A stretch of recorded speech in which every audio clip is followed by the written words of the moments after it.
सावन का आखिरी सोमवार हो, शायद यही लास्ट वाला है, सावन का आखिरी सोमवार हो, जो लोटा जल का लेकर जा रहे हो उसमें थोड़ा सा इत्र, अगर इत्र नहीं हो तो गुलाब की पंखड़ी, पंखड़ी नहीं हो तो कोई फूल की पत्ती उस जल में बाबा को समर्पित, इत्र हो तो ज्यादा अच्छा।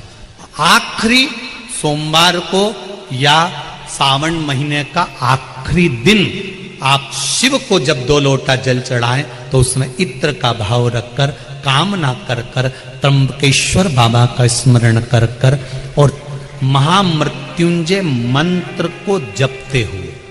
कौन सा मंत्र? ये वेद का बड़ा सुंदर मंत्र है, इसको चिल्लाकर नहीं बोला जाता, भीतर महामृत्युंजय मंत्र का स्मरण करते हुए। और अगर महामृत्युंजय मंत्र याद नहीं हो तो पंचाक्षर मंत्र नमः शिवाय,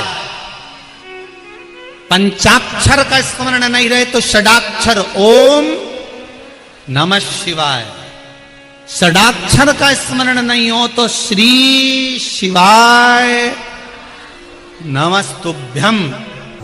आपसे निवेदन है, अशोक सुंदरी वाली जगह पर अगर आप समर्पित कर देते हैं, फिर आप जिस भी चीज के लिए अप्लाई करें, मेरा देवाधिदेव महादेव आपका हाथ पकड़कर खींचकर आगे बढ़ा ही दे। मेहनत करना,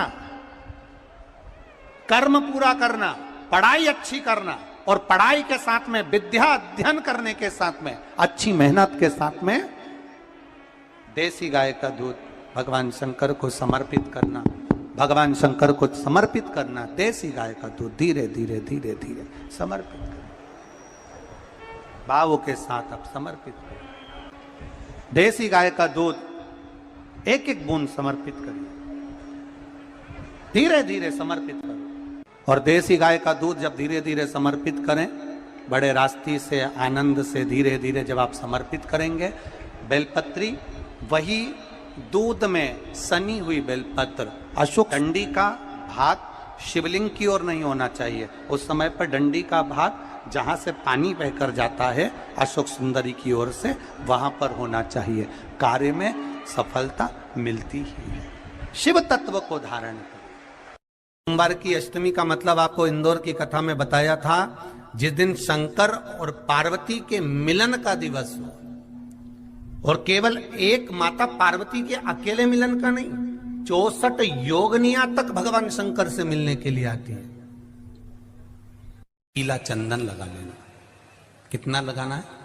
बीच वाला जो पत्ता है उस पर पीला चंदन। जब आपको लगे कि मेरा जीवन बहुत कष्टमय है, अब ये रोग, अब ये कष्ट दूर ही नहीं हो रहा, अब ये आए दिन तकलीफ पर तकलीफ बढ़ती जा रही है, आए दिन रोग बीमारी, पैसा घर में बच नहीं रहा, बहुत कष्टमय जीवन है, इसमें लगाओ पीला चंदन बेलपत्री की बीज पत्ती पर। महाराज, और बीज पत्ती पर जब चंदन लग जाए, लगने के बाद में ये दोनों पत्ती पर लाल चंदन लगा लीजिए।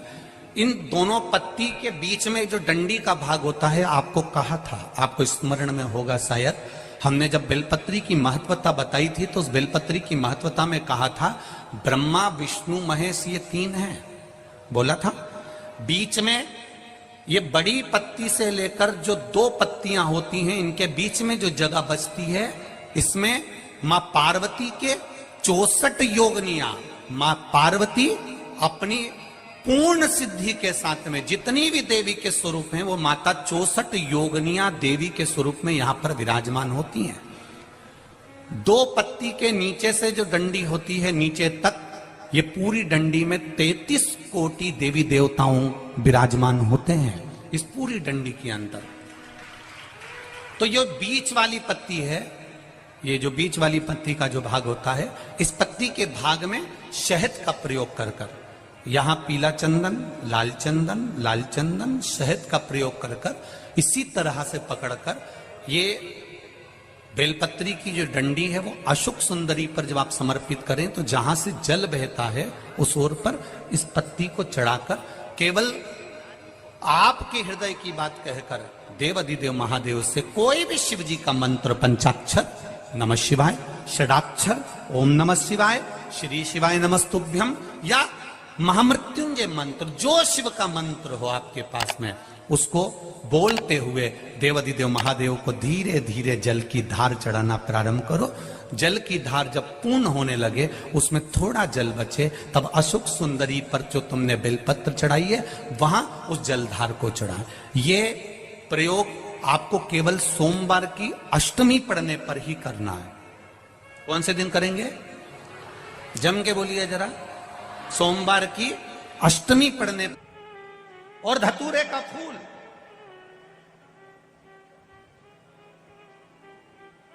कांटे वाला धतूरा, और उसमें लगने वाला एक पुष्प। आस्था चैनल पर आप लोग देख रहे होंगे धतूरे के फूल का दर्शन। धतूरा और धतूरे का पुष्प, छोटा सा पौधा है, ज्यादा बड़ा नहीं है, कांटा लग रहा है, धतूरा लग रहा है, और उसमें भी साधारण धतूरा नहीं, जिस धतूरे के नीचे की डंडी लाल कलर की होती है, अगर वो सोमवार की अष्टमी को देवाधिदेव महादेव को समर्पित कर